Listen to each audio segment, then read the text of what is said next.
afternoon, everybody. Welcome in to the Maize and Blue Reviews. Good afternoon, Michigan football. It just continues on. There's another day, and the transfer portal is open. Michigan has their new coach and a brand spanking new staff, and the wheels are turning, and it's a fluid situation, and guys are coming in, and then a few we have to bid adios to, and that's where we're at. That's how we start things out. Coming at you here on this Wednesday, now January the 7th. We will get to the big news in the portal with Michigan and who's coming and going. Also have a word after sleeping on last night's basketball game that Michigan narrowly won in Happy Valley. We'll have some thoughts there. So, yeah, football and basketball. As always, we look forward to taking your feedback in gauging the pulse of the Michigan community and where your mind is at and what you're thinking about. And this, the portal has been exponentially this, just roller coaster, demon drop. And not everybody likes the thrill of a roller coaster. Some people just prefer, to sit back on the bench and, I don't know, feed the pigeons or whatever, but you have to buckle up and you got to be ready for the thrill. And that's the way it used to be. And recruiting was like that. But it's a roller coaster that never stops. This thing just keeps going, and oh, wait, there's a corkscrew, and here's a huge drop, and oh, wait a second, what's that clicking sound? So, that's just how I feel about it, and I'm sure that you understand that. That's how you're feeling as well. I was saying, and it's not me taking a cautious approach. It's not me, hedging my bet or anything like that. When Michigan hired Kyle Whittingham, and there were a lot of people, and you're going to have to, you give your immediate reaction and opinion. And I saw a lot of Michigan fans, and I saw some, I don't know, Michigan media, I guess you would call them, whatever. They're telling, not only is this a home run, this is a grand slam hire, just let's go. And I get the exuberance of, something new and getting behind the old coach, especially what happened with the old coach. I completely understand all of that, and it's fun. So you always understand that it's a lot of fun, and it's a lot more fun, jumping on the bandwagon and pumping your fist and, being excited about it than saying, okay, well, no, wait a second, let's wait and see. But my thought is that, all the stuff that Whittingham had done at Utah for over 20 years and, his track record spoke for itself about what kind of coach he is. But the transition to Michigan and then what he was going to be able to do with this first team, I was not automatically saying, oh, this is a for sure home run. Was he going to be able to keep Bryce Underwood? Was he going to be able to keep Andrew Marsh? Was he going to be able to keep all of these players that, had a free ticket, like everyone could, just go anywhere? And not only, for Michigan, they had I don't know if it's a double-edged sword, the two-way departure where you had a new coach and then you have the transfer portal, so completely wide open. Cut to the chase, Whittingham has done really well in being able to keep key players. And there's a lot that goes into that, but he has come out of this looking good, and Michigan is in a good spot. That's the big news. That's the huge news. Now, you can break down each and every player. There's some people that, especially when you get to the quarterback, I thought that was great news that Michigan was going to get Bryce Underwood back, and then seeing the news, Andrew Marsh also coming back. Those are not small things. Those are gigantic things.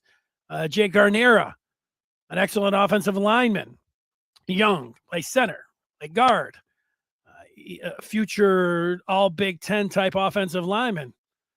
What's not to like about that?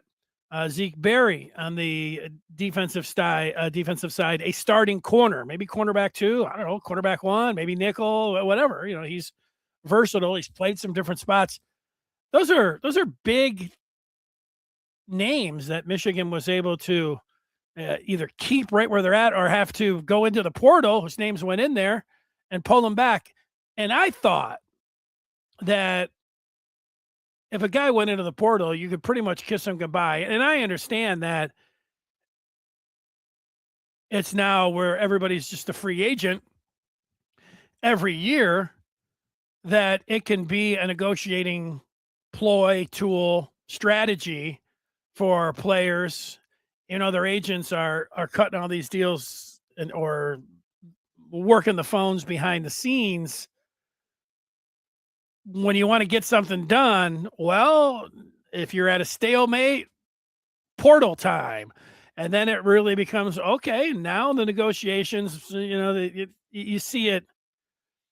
You see it a lot in the pros. No deal gets done until you have that deadline. Well, you get the deadline and you've got a lot of movers and shakers in there, and it's something that these players are using effectively. But Michigan has been able to go in there and get some of their guys that look like they were gone and pull them back. So the moral of the story is that I think the people that were pumping their fists and were really excited about Whittingham, thinking that Michigan could be good last year, where I said you got to wait a week to see what kind of players he's going to be able to keep, and they said it'll be great, whether they're predicting it or whether it was just Michigan enthusiasm, which there's nothing wrong with.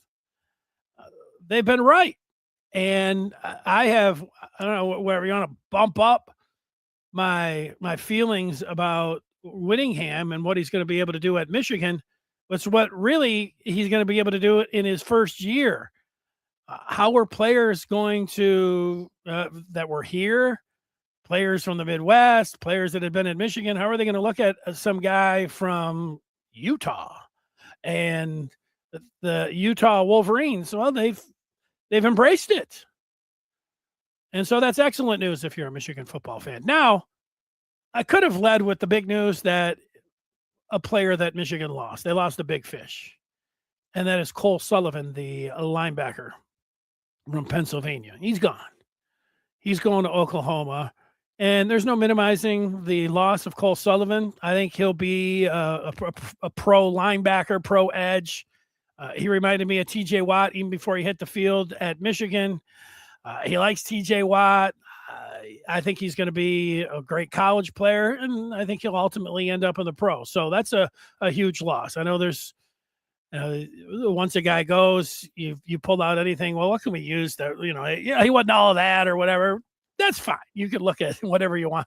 It's a huge loss to me for U of M, but the portal's not just a one-way street. Guys are not just going. Michigan can now go out there and they can find his replacement, and maybe they can find someone as good as Cole Sullivan. There's some other players that we're keeping an eye on that, could pop at any minute. Maybe they're popping right now. And, we'll in real time be able to comment in on those. So that's where I sit. It's almost like a little bit out of breath. Whew. I mean, if you start talking about the transfer portal in Michigan, you get out of breath pretty quick.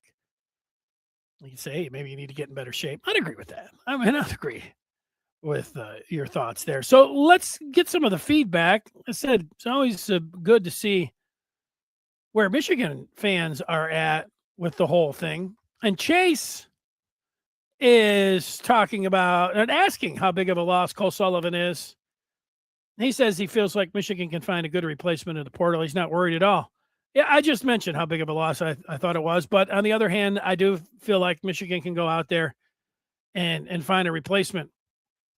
Michigan has, I've been repeating myself, but I'll just repeat it again. Michigan is in a really good spot when it comes to being able to attract high-quality players. Number one, they've got the money. Number two, they've got the money. But no, after that, they've got playing time. They're a blue blood program, all the stuff, anything. If you're just listing a check, you have a checklist. What does, whether you want to call a 5-star or an excellent football player in college football, what's the attraction of Michigan? Everything. Michigan has everything. So it doesn't mean they're going to get everyone, but that's the good news, is that they can get them. They're not going to lose out because of a bag. There's a lot of, we could name 10 different things after that why they could possibly lose out. But when it comes to, I know we used to talk about school and education. That's Michigan's got that in spades, and blue blood program, stadium, uniforms. I mean, all of that. Chance to win, chance to play, and then money. So the money used to be, Michigan had all of those things. You'd say, oh, what a great school, what a great program. They got everything. And then, at the last minute, some guy would, go to Miami, and everybody like, somebody just dropped a bag, which was true. That's not the case anymore. They can be competitive there. So you should feel encouraged by where Michigan sits. Teddy is a cartoon dog who is smiling. I should know the name of that dog. Is that from, I don't know the name. Is that from Hong Kong Phooey? That cartoon, Ted? Hong Kong Phooey, number one. What was he? Hong Kong Phooey, number one something. I liked Hong Kong Phooey.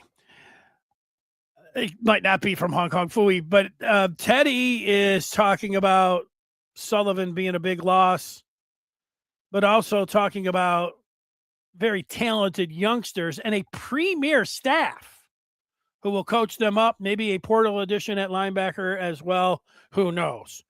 Well, I will buy young players, and I will go to 2, Chase Taylor, and then the NOB, Nathaniel Owasu Boateng. Both of those guys played this year, were very highly thought of. And I know it's the previous staff, but every time you've got the previous staff, whether it was the disgraced head coach or the or Wink or anyone else, they always talked in glowing terms about Taylor and NOB. So, I think heading to the transfer portal and looking at the young talent that they have and possibility of still, I don't know, it's Jimmy Rolder. That's kind of up in the air what he's going to do. Can we all just say that we'd like to see Jimmy Rolder back at Michigan? I'd like to see that happen. MJ's I'm going to put him in the category as a regular now. He says, we're not getting an adequate replacement for Sullivan. Michigan does virtually nothing in the portal every year. I think you've, I don't know what you're talking about, MJ. What are you talking about? One, that's fine. You can have an opinion that they won't get an adequate replacement for Sully. You really like him. Okay. But this part about Michigan does virtually nothing in the portal every year. I think let's just change this around a little bit and put Michigan does virtually a lot in the portal. That doesn't sound really good. How about we get rid of virtually and say Michigan does a lot of good things in the portal every year? We don't really need to have an argument about this. What we need to do is just go and, I don't know, let's go to 2023. I know the portal was going on before that, but, Michigan wasn't paying players money up front, but, that kind of thing. But 2023, I don't like to throw the word great around. They did a great job in the transfer portal. And even, now that I'm thinking about it, going back and hitting the center position and how they did it with Olu, and then they just kept going, and the offensive lineman, Michigan did a great job in the portal when they won the championship 2 years ago or 3 portals ago. So what are you talking about? Last year, Michigan got one of the best running backs in the country in Justice Haynes, ended up getting hurt. Haynes might be coming back. That was a great portal addition. Now, look, Donovan McCulley didn't work out. I'll grant you that. I like Damon Payne, and I like Trey Williams. They weren't gifts from the football gods, and it's tough to replace 2 of the greatest players ever when you got Grant and Graham, but those guys were good football players. So what do we, virtually nothing. Yeah, I was just going to say, let's just have a nice calm. Let's do that. Let's just have a nice calm, relaxed broadcast here.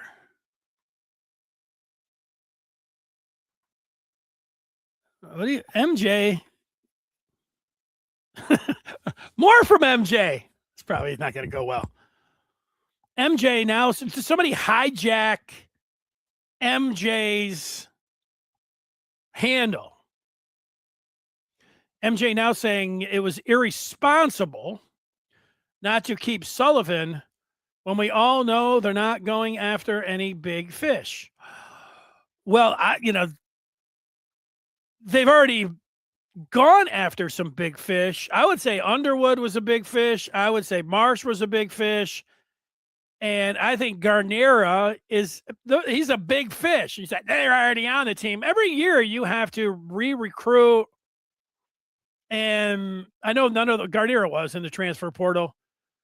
But those other 2, believe me, the negotiations behind the scene, and I don't know this for a fact, and this is a good time to say, join up with the Maize and Blue Review. Josh Henschke, Trevor McHugh, these guys are not, running on wild rumors. They're verifying with their sources and things like that. I'm not. I get doing that. That's a good thing to do.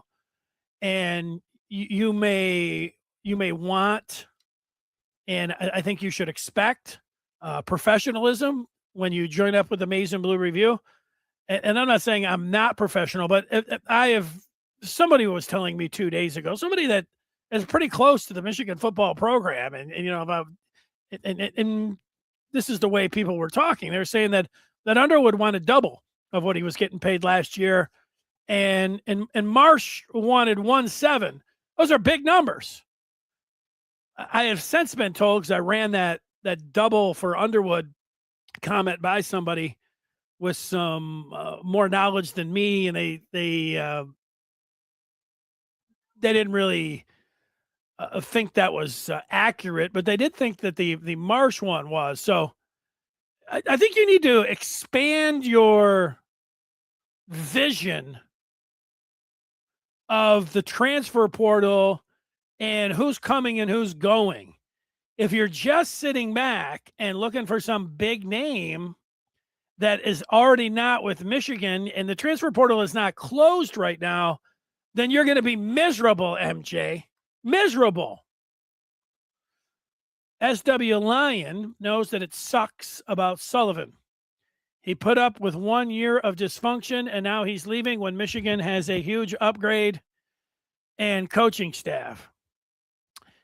Yeah, every year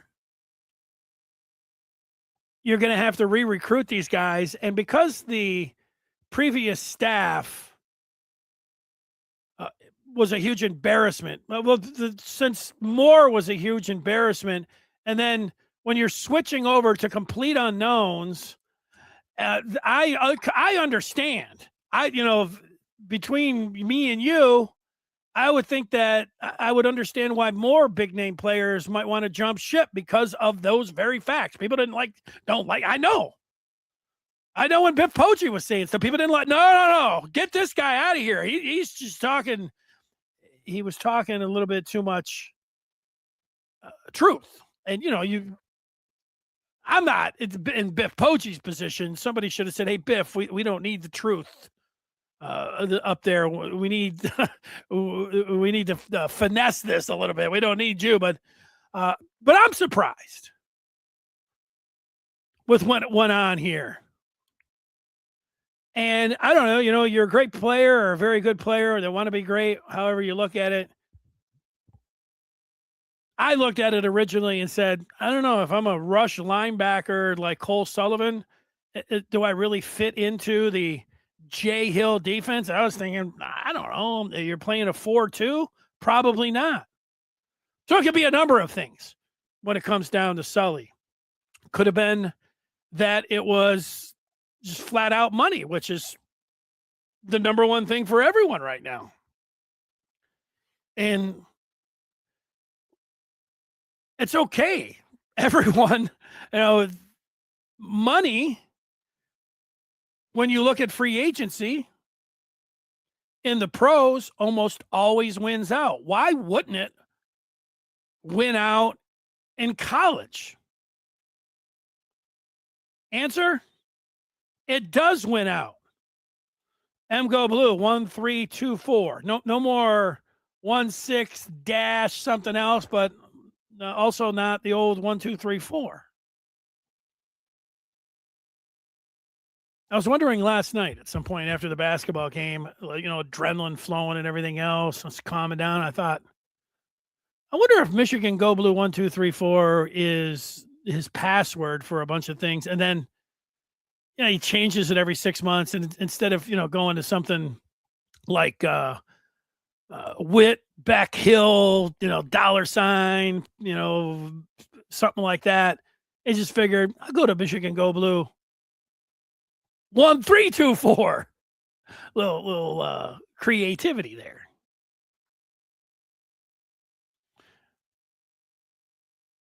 Anyone have an idea who will be our place kicker next year? Transfer portal or rising junior Stuart Blake? Number 35, Stuart Blake. Good question. They had Hunter Robertson from a D1 Penn. I think the transfer portal, Michigan will have a kicker coming in. That would be my guess. Whitt cooking with a long snapper. So I'm getting a feeling there's a second one. I think maybe a little sarcastic. People not liking what Whitt is doing. Let's take it down to Sam. Old Sammy says he likes the show. Thank you, Sammy.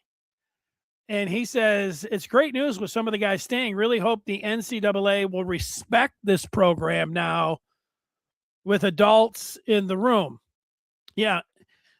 However you want to feel about the past, if it makes you feel better that Michigan was persecuted because the NCAA had it out for Harbaugh or Stallions or more, whatever makes you sleep at night. I don't think the NCAA, but we can all agree Michigan has a clean sheet. So if something happens, a bad call, going to the well of, it was because of Harbaugh and, or Patini hates him, all of those. I think those days are behind us, Sam. Let's put that behind us. The New Life is got a new team, and it's Indiana. He says he thinks Sully would have been a better fit with Indiana than he will be at Oklahoma. Maybe he wanted to land in a different conference. Well, your guess is as good as anyone's, but it's weird. Indiana's doing a great job, obviously. Let me ask you this question, New Life. Do you think that Sig's going to the Raiders? New Life also mentioning Bowles. Good point. Bowles, Troy Bowles, healthy and in there. Ripstar says prioritize players that want to play at Michigan, all caps, versus players that just want the money and can dip in a year. Yeah, now that sounds great, but I don't know how realistic that is. I think coaches and players say things, but I'm removing not all of that. Players all want money.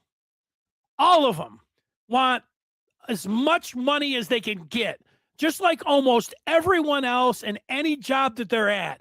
They want the most money that they can get. There's a lot of other things that can help out in location and what the job is and everything else. But let's be honest, money is the number one thing. So sure, there's going to be some guys that say, yeah, I love Michigan. I always wanted to play there. Sure. But I don't, I think this is the kind of thinking that is just out of date. And it hurts. I think it hurts. Nothing against you, Rip. I think it hurts fans that think the game's going to hell. That this is not the game that they love. Players prioritizing money and not the love of the game or the love of Michigan or their education. And they've got a point there. You got a point. If you watch your team, if you watch Michigan, and it is tough because you want to, as soon as these guys commit or even visit, you start getting attached to them, and then it's you want to be a fan of them for your whole life, and you want them to get the great Michigan experience. Maybe you went to Michigan and you had the great Michigan experience and what it could mean. And, those things still play a part, but it's not the same anymore. So I don't like saying that this isn't.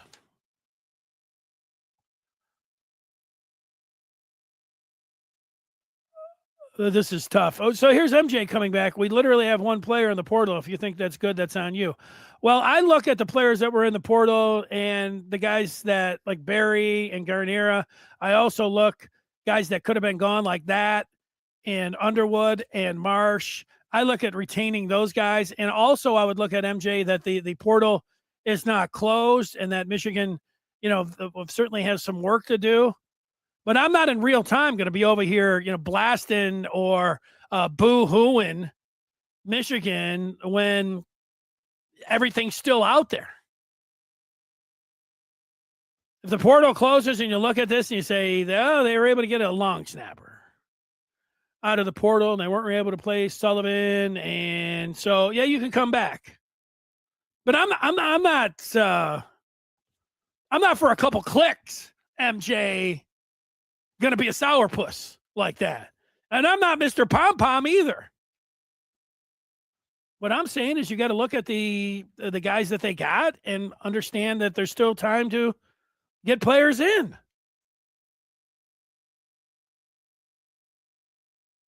I get it. Michigan gives us a touchdown on the first drive, and you're like the Dr. Pepper commercial. You're on the lawn, and you've got the hot seat. You're ready to get the guy out of there. Need 3 more quarters to play. We're not even at halftime of the freaking portal, MJ, and you're boo-hooing the process and the staff and crying about it.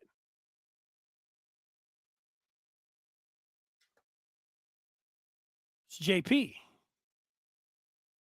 who says there are 4.5 thousand kids in the portal in the first week. Give it time.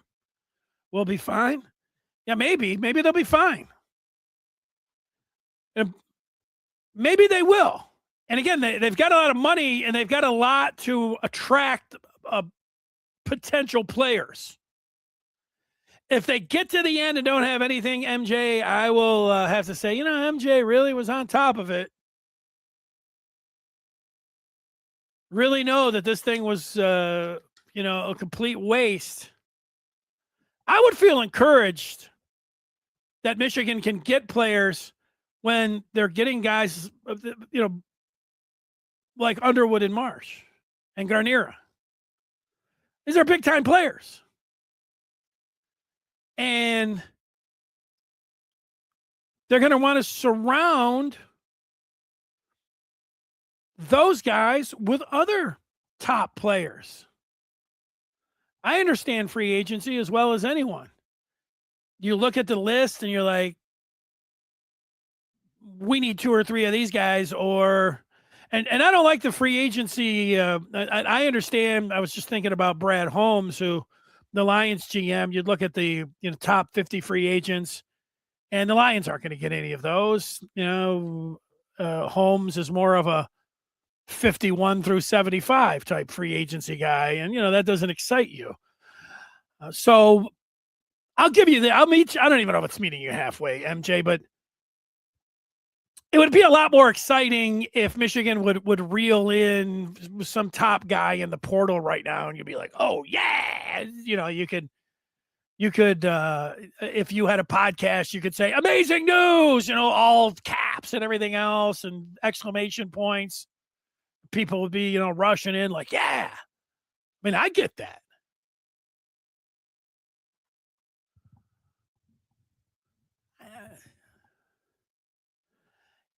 This is the way it is. I don't know. You don't have to. We don't have sports fans now. And you either, and this is all our fault, but it's a lot of the fault of the media and hot takes and anyone who does a show where it's overreaction Monday. Anytime I hear that, I'm like, oh, great. You have always been part of the problem, but the fans love it. So you have to overreact. This is horse crap. Or, hey, Michigan's great and they're going to do just fine. And let's see. We're in the middle a little bit here. Let's look. We've got some time. They have also retained big-time players, which to me bodes well. I'm not over here running around with a Michigan flag like Charles Woodson, before the game or, talking about, oh, for sure, Michigan. But I'm also not, rolling out the gallows. Send Whitt back. He's a loser. Kind of thing.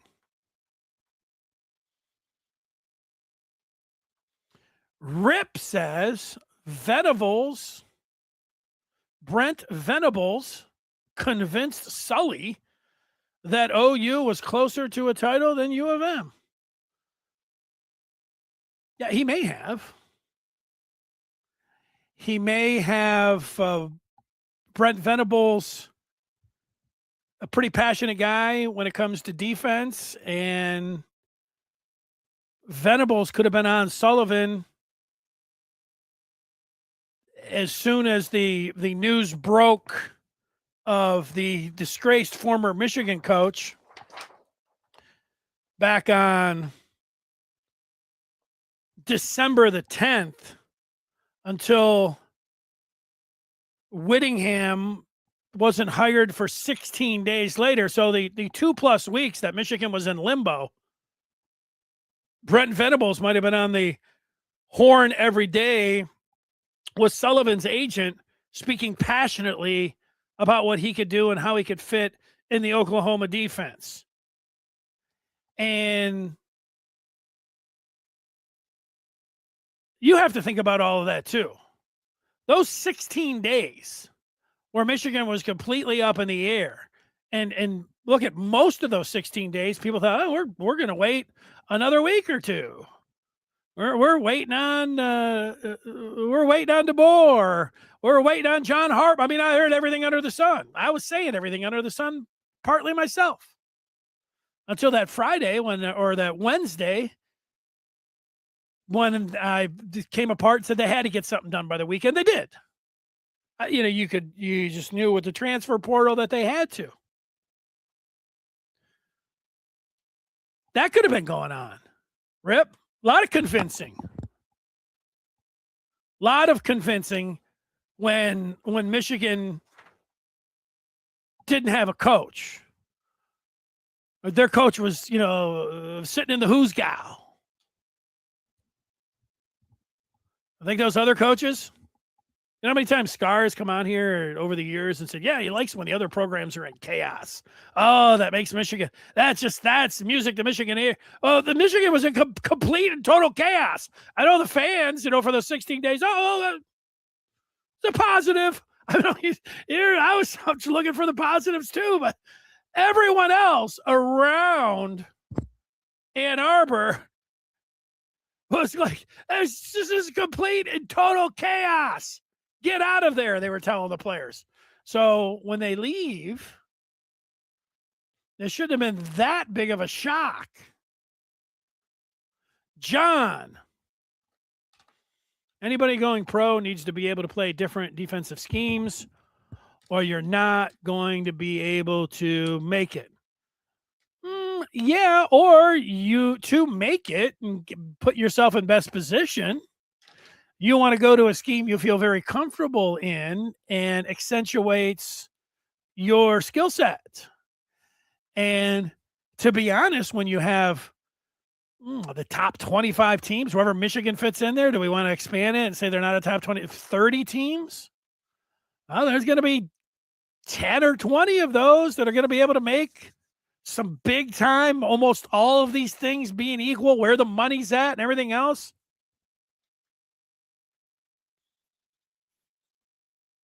Maybe I need to just stop saying anything about the 16 days of limbo, purgatory. Keegan is back.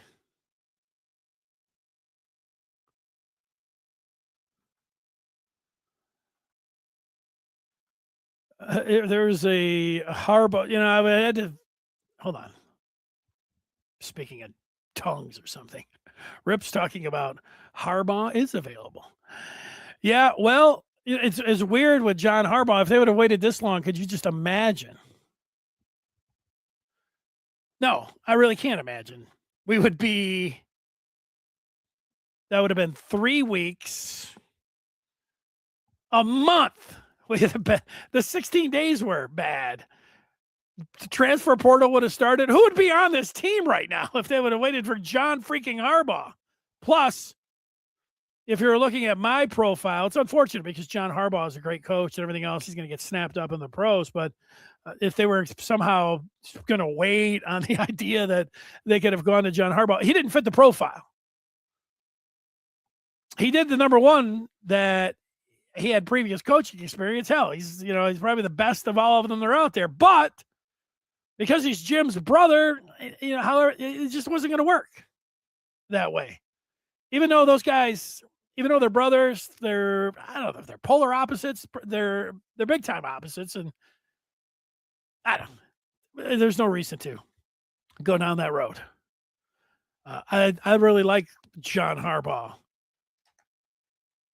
John Harbaugh, the first day when he got hired for the Baltimore Ravens, came on my radio show. Talk about being the Baltimore Ravens head coach. Who knew that 19 years later, he would have a Super Bowl and did what he was able to do. Cut from a different cloth is saying we got lucky to get such a phenomenal head coaching hire this late in the hiring cycle. Will be just fine. Under par, bringing up Rich Rod. Saying Whitt knows what he's doing. Whitt is a great man. Why do people not trust him with his Hall of Fame career? Let's look at it. Why people wouldn't trust Whitt?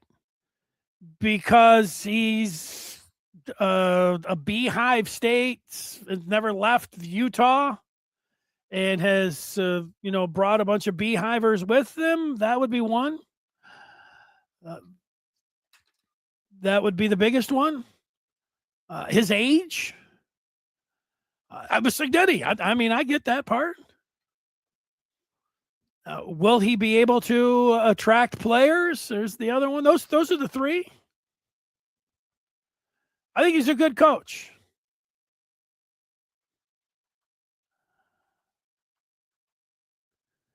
But right. Now, Rodriguez was a good idea for Michigan, with the idea being it was over for Lloyd Carr. He was not allowed to pick his successor, which was going to be Mike DeBoard. And Michigan was going to search out and, hey, why not go for a coach who's on the cutting edge with the offense that was being run at West Virginia? It wasn't a bad idea. Now, the things that didn't work out is that nobody supported him, the former players and coaches, because of the regime change. And that really hurt Rodriguez. Also, Rodriguez hurt himself coming in, and I didn't want him to be like Brian Kelly coming in and in talking in reverse. Kelly was down there talking with a Southern accent. I didn't want Rodriguez coming in trying to say, yeah, I'm going over to Myers and I'm going to buy some better made chips and I'm going to drink Faygo. He didn't have to do all that. But that he ignored defense and first day didn't take any hints about the rivalry, saying that he knew all about rivalries. West Virginia Marshall, he didn't need to be told anything about Michigan, Ohio State. Bad fit. The Whittingham fit. That's why I was not proclaiming it a home run. I wanted to wait a week to see who was going to be able to keep. MJ wants to wait another week because if they're not getting any players in, he wants them out. Whittingham is a draconian style coach. Michigan is on another level.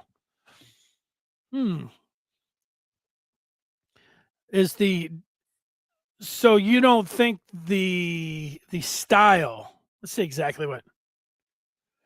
Define draconian. This is going to be old style or something. Excessively harsh or severe. He has excessively harsh or severe rules. Yeah, I don't know if that fits to me. Buzz talking about the admission standards. This is always a fun one. Let's read it. Do some of these fans realize that Michigan's admission standards are a big hurdle in bringing in big names in the transfer portal? It's not just the money, although it is an important factor. It is a factor. I will give you that, Buzz. But I think it is a little bit of an excuse. The football program was able to bring in transfer portal players left and right with Jim Harbaugh. And true enough, it ended up was a part, along with some other issues, for Juwan Howard. Terrence Shannon was out there, and he didn't want to lose credits. Caleb Love ended up going to Arizona. He wanted to come to Michigan, but he didn't want to, go from being a senior to losing all those credits either. So it's a hurdle, but not as big as one that you're making it out to be. You know how much of a hurdle the transfer portal and admissions has been for Dusty May? I don't know. I'm asking. Do you think Dusty May? It's, I realized I think the biggest hurdle is bringing in foreign players, because I don't know the exact test or whatever it is. But Dusty May got guy from Germany, from where's Goodman from? New Zealand. So two global players, and he's done great in the transfer portal. So it's a hurdle, but not as big of a hurdle as that you are making it out to be, Buzz, to be honest with you. You can believe it or not. This part about Michigan being an academic institution, keep it that way. Yeah, well, whenever you get into this conversations, people are like, well, drop the academic standards, so Michigan, those guys can retain their credits or whatever else. That it would help. And I know people like all the other, but it would help football and basketball. It would. It would help if you didn't have those hurdles. But every Michigan grad that I have ever spoken to, none of them want the academic standard changed. They don't want, when that U.S. News and Report comes out every year where they're ranking the best public institutions in the country, and it is USC, UCLA, Michigan. Michigan's always in the top 3. That's the Michigan grads love that. I understand that. The alums love that. You completely open it up and make it like, the run of the mill, and you drop out of the top 10. You're not going to have that, but you'd be able to get an extra guy or two in.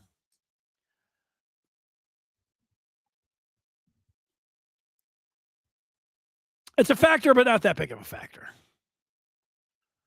Those are my thoughts. Now, you can have your own, and I know many people love to lean on that one, and that's fine. GSY says we can't change the standard.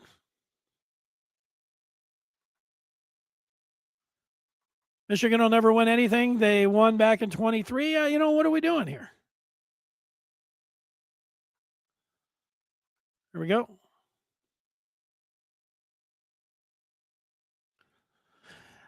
MJ's throwing out the portal classes, 54, 17, 57, and 30. Well, if I take out last year, and I don't know if you want to do that or not. The 4-year run, I don't know. Can I take out the last 2 years? So I don't know what order they are, but Michigan won the Big Ten. They made the college football playoffs in 3 of those, and they won the national championship. Those are the rankings that I'm looking at. So what I would suggest, and I don't know who puts together the portal rankings, it might be more difficult or more loose than, and I think it is, than the recruiting rankings, which are also loose, and we all understand how those go. But falling in love with the recruiting rankings and thinking Michigan's horse bleat because of what you're putting out here, and I don't even know, are those for whoever put those together? I think you'll feel a lot better. I'll look at, I look at it. I get that. I'd have to confirm all of that and see. It would be surprising. How about a readjusted? That's what I would like to see. And maybe this, MJ. Get me a readjusted, if these portal class rankings, get me a readjusted portal class ranking after the fact and how they were looking at that. Because we can break down those classes. I can't believe that there'd be 10 more teams over 3 of these years. You'd be hard-pressed, MJ, to come up with 10 teams that did better than Michigan over those 3-year period that Michigan was going to the college football playoff, beating Ohio State, and winning a national championship.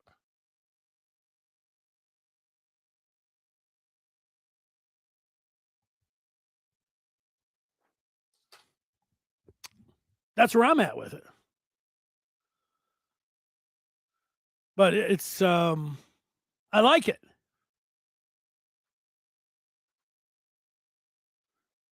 Is MJ an SEC guy? I don't know.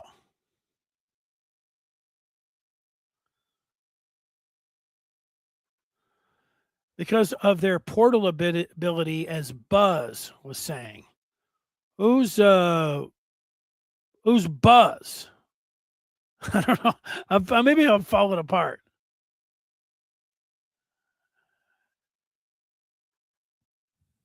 Under Par said 60 Minutes to the show on IU. They spent 60 mil on football.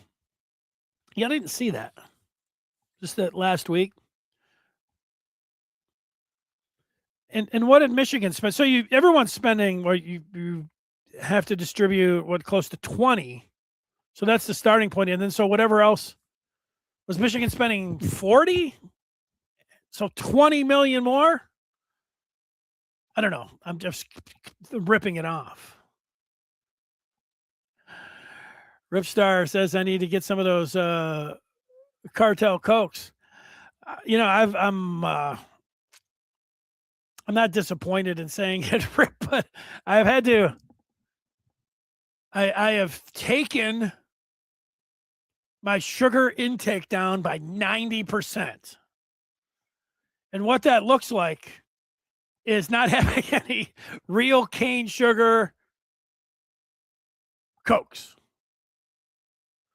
Those are like pouring gasoline on a fire. If you're trying to, getting loose, if you're trying to body recomp, like I'm trying to do, the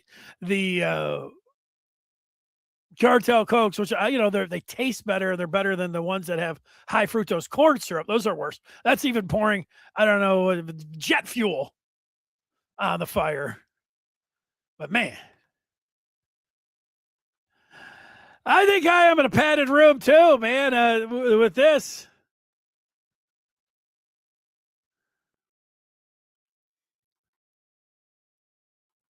You'll feel better in 4 weeks. You can do it. Well, so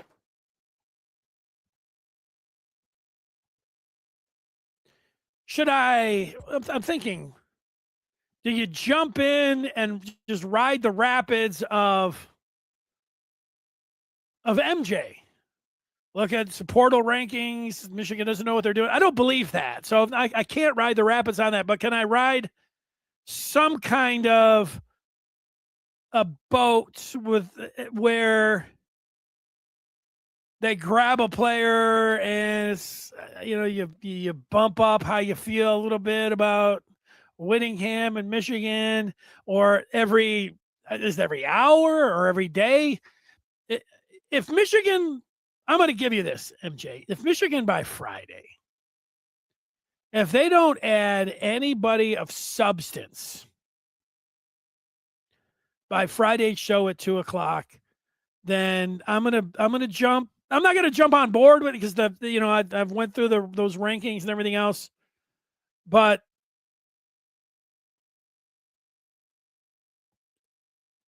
I'm gonna at least. I don't know if it's at least. Am I going to consider that Whitt is not? What threw people off? I felt better about Whittingham. And so if you didn't feel good about him at the beginning of the hire, you're like, oh, he's going to be a disaster. And so you had that preconceived opinion about the hire. And I can't tell anybody how to feel. I felt, further down than most, even nationally, but grata hire, woo, everything. All right, I know, right? When somebody gets hired, you have to make your call. I wanted to see how he was going to be able to do with keeping the players on the team that he had, because I felt like, because of the 16 days and the disgrace of the former head coach, that a lot of these guys were going to jump, and they haven't. So to me, that was more than half of the battle. Now they can go out. They've got money. I don't know if they've got the 60 mil like IU, but they've got money. They can go out. So I am making, I'm just talking this out, MJ. I think by Friday at 2:00, you will change your opinion about how Michigan football looks and how they've done in the transfer portal.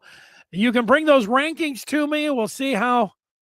I was just looking at some transfer portal rankings before I came in, but I'd have to dig a little deeper. And how are they judging the players that you get? I get, oh, hey, here's a 5-star, and he was a 6.2 in the recruiting thing, and he fit it in there. But if I'm getting somebody, am I blending in the recruiting ranking, and then what? Do I get them a couple extra stars? or a couple extra points if he played and was an all conference player in the Big 12, or what who's ranking these guys?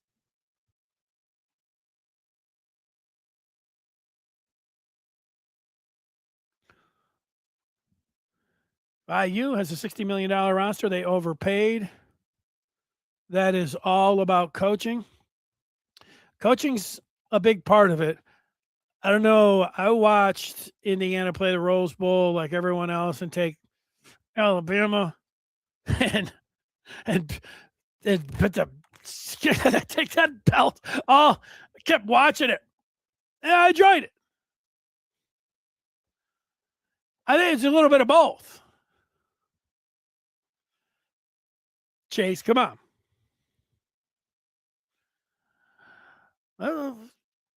MJ's rankings were wrong according to On3. Well, he didn't cite. He just cited a bunch of numbers over the last 5 years, which looked way out there.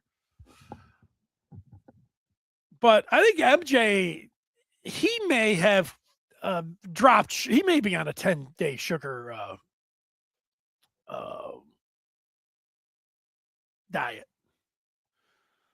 abstaining. Just it's going to rally up a little bit. I need to grab a can and go with it.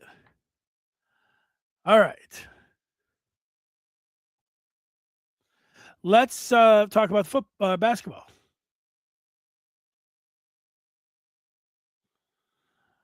Last night. So Michigan won that game by 2.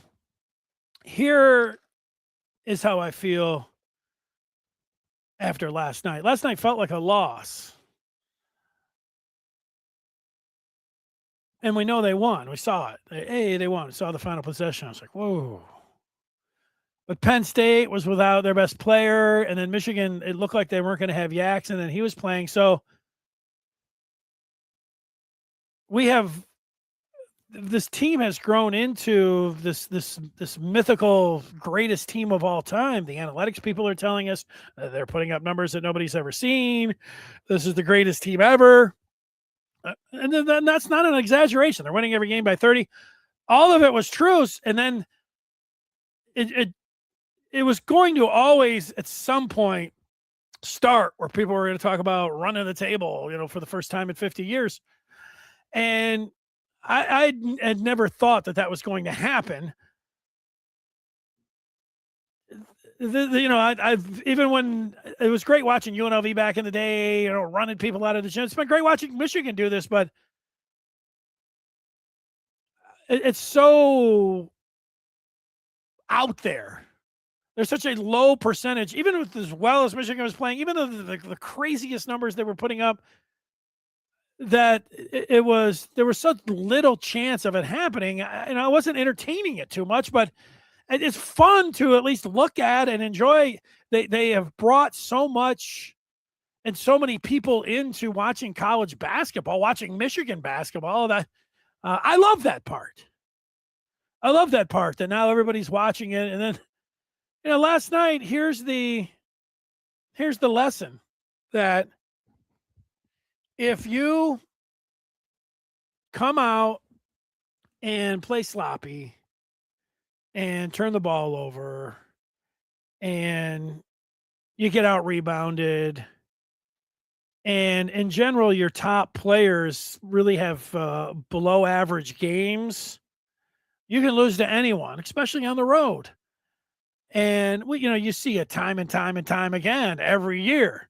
This is what happens almost every year.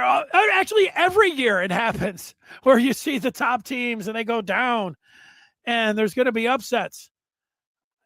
Last night's close shave is going to help the Dusty's team more than a loss would have. And it will also help them more than a 30-point win would have. You know what I'm saying here? They didn't lose. They felt like they lost, but it was better than a 30-point win. I don't care if it's the 96 Bulls. When you're going against a team and they don't have their best player, and everybody's telling you, you guys are the greatest thing ever. You get out into a gym that looks like, you had like 20, 30 people in it. You can tell everybody, hey, we got to stay engaged. We got to lock in. This from the jump. It's still in your head. We don't really need to. We can just coast. And as soon as that happens, as soon as you have that little bit of a, hey, we're good. Even if it's just one of the players, it's contagious. I think that's what happened last night. So as much as you might have been frustrated by a 2-point win, I don't think it foretells that they're not going to win the national championship. I think it was if it was told anything, it told you that dreaming of running the table is probably not something that you want to bank on. If it happens, okay, it's going to be the greatest thing ever. It might be a little bit like, is it buying a lottery ticket? That there's 1 in 100 million. You get a better chance of walking outside right now and getting hit by lightning. But I played the lottery a few times. They got 86 million. You buy a ticket, and you go home and you think, oh man, I had 86 million, 100 million. And so you just dream. And so dreaming's fun. But then when you get the ticket and you look, you don't even hit one number, the dream's over. The numbers are not out yet. It just, maybe the first couple are. You kind of knew that, you're not going to win the lottery. You're not going to win. You're not going to win all the games, but I think people thought that maybe they were going to win all the games and win them all by 30. And I'm talking like it was a loss, and yet it wasn't. I like it. I like, I didn't like that they almost lost the game, but I like talking about them. I like talking about Michigan football too. So a little feedback, and then we are going to be done here. Let's get to some of the feedback. Let me start up here because I got a bunch of them. We've got Ripstar making a couple good ones. Nebraska is undefeated. Yeah, there's 6 teams that are undefeated. D Original undefeated. PSU played their best game and U of M played their worst. I wouldn't be worried. Yeah, I don't know if PSU played their best game. They had so many opportunities in the last 5 minutes to hit a big 3, including the last possession. So they did a nice job. I'm not totally buying that part, though. LJ saved U of M last night. Good to see him improve. Love to see him improve. This part about love to see him improve. He is one of their, and is he their most improved player? All right. Him or Roddy Gale? Okay. I'll do it. But LJ was scoreless in the second half. He was great in the first half. And so he saved Michigan by helping them get the 9-point cushion, if you want to make that argument. But he didn't score anything in the second half. You can say, well, Dusty should have played him more. There's a point there. But I don't think LJ saved U of M last night. He had a good game in the first half, but that's it. Chase, do you think we felt like our crap didn't stink and that's why they came out the way they did? I think it's hard to mentally have players engage. I told the story last night on the Michigan basketball post-game live show that back in the day when I would play, I can remember I went to Eastern Michigan, and Eastern Michigan had 4 courts going all time. Let's be honest, 3.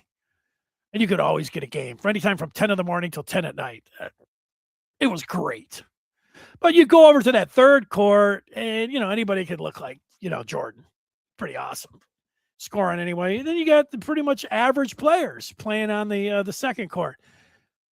Then there was court number 1. And you'd get the ballers. You better be, you're going to get embarrassed. You go over there. But sometimes I would go over where all the great ballers were, and I would get on a team. And you'd get out there. And I mean, these guys are head and shoulders above. But you know what you do? You'd score 2, 3, 4 points, and these guys were looking at you like, we don't really need to play defense. We don't really need to do anything. We will just kind of lollygag until we have to, and then we'll hit the gas and we'll just run right past them. That's usually what happened. They get up 3-0, 6-3, games to 11. You even get to 7 or 8-4, 8-4. You feel like we're gonna run this show, we're gonna run this court. And a couple dudes would be like, "All right, it's time to flip the switch." Basketball players, more than any sport, think they can flip the switch. They don't really need to put the effort out. I'm not saying this is just in general. These guys play ball. Guys think they look at the competition and then they say, it's time to flip the switch. And Dusty coaches against that every day. We need to get out there. We need to take every possession, but it doesn't matter. I don't know if it's human nature, but it's basketball nature where you do exactly what you're saying. But when you get that wake-up call, luckily it didn't come in a loss. U of M is the hunted. All Big Ten teams are going to try to knock them off. Yes. The only one Michigan is hunting is Arizona for number 1 overall, right? The New Life, a game last night, is a good wake-up call. As long as you survive, they did. Everybody awake now. That's right. It's a good way to put it. Dave's here says, in the history of the Big Ten, Michigan has been the hunted. It ain't new. Well, I don't mind a little arrogant, little arrogance there, Dave.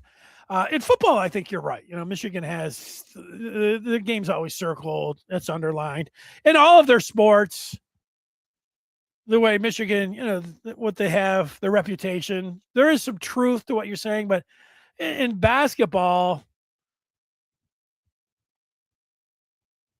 that's not really always been the case. But there's a little bit of a point there. I'll give it to you. U of M's weakness, here we go, is knocking down perimeter shots. If the threes ain't falling, U of M is in trouble. I think almost any team you can say that about, but it's really not true for Michigan. Their strength has been knocking down perimeter shots all the way up. Now, the last 2 games, they didn't shoot really well, but they blew out USC. It didn't matter. Look at their 3-point shooting percentage. It's pretty good. They don't rebound, and they don't hit the offensive glass maybe in their free throw shooting and rebounding, but their perimeter shooting has been good.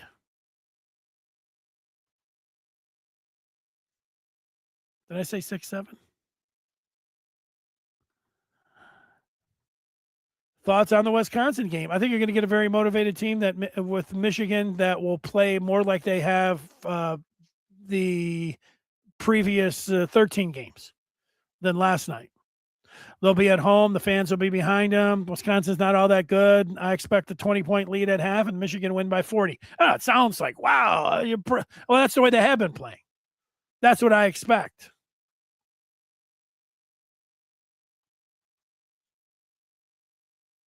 Ron says that game will have them prepared for the first round upset specialist in March. That's right. I'm not going there. I'm not. I'll leave that for someone else. That's going to do it. Thanks so much for watching. We'll see you over on the Maize and Blue Review. There's some portal consternation over there probably. I'm going to have to go check in. Maybe MJ, come on, join up with the Maize and Blue Review and bring your portal rankings into the den. And let's see what everybody has to say. We'll discuss it. Go over it. We'll look at it. I'm now going to be looking at those portal rankings. And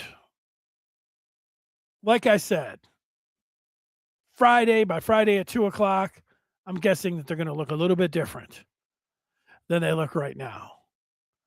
And the title of this show, I was called out for it. Whitt cooking. I felt he was cooking with the players that he was retaining. I'm the one that wrote the headline, but then everyone's, not everyone, but sarcastically saying cooking. They got a punter, they got a long snapper. That's not cooking. Cooking with the players that they retained. Okay, that'll do it. We will see. I mentioned the Mason Blue Review. Why not take that step and join up? Look at this. Ultimate Fan Bundle. You get the Mason Blue Review. You get On 3 plus Rivals. All of that going on. The portal, in-depth coaching analysis, basketball. I had to say, I used to spend a lot of my time on Twitter, tweeting away during the games, live tweeting. You know what I do now? My live tweets are live game threads and also opinions on the Maize and Blue Review. That's where you'll find me. Just, one of the 100 things that you'll get by joining up. You're a Michigan fan. It's an absolute must. So we'll see you over there. We will see you next time right here on Friday at 2 o'clock. Adjusted portal rankings at that time.